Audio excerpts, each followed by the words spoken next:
অনেকে বলছেন যে জামাতের সঙ্গে যাওয়ার ফলে এই নতুন বন্দোবস্তের যে ধারণাটা সেটার অপমৃত্যু হয়েছে। এরকম কলাম লেখা হচ্ছে।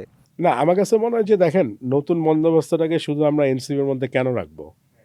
এটা তো আপনি আমিও চেতে পারি।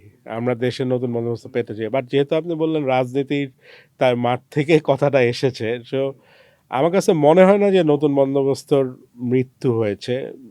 এনসিপি নির্বাচনে কি করে এটা আমরা দেখি। এরপরে আমি মনে করি না যে এনসিপির মধ্যে দিয়েই নয়া বন্দোবস্ত আসবে। আপনার অন্য নানা রকম ফোর্স সোসাইটিতে কিন্তু হুম, হুম, আছে, তৈরি হচ্ছে আস্তে, আস্তে। হুম, যেমন আপনার ইনকিলাব মঞ্চ একটা হয়েছে, হুম, আপনি দেখছেন যে তারা অনেক রকম তারা মানুষকে টানছে, কিন্তু হুম, অল্প হুম। করে হলেও তারা মানুষকে টানছে, মানুষের সিম্প্যাথি পাচ্ছে।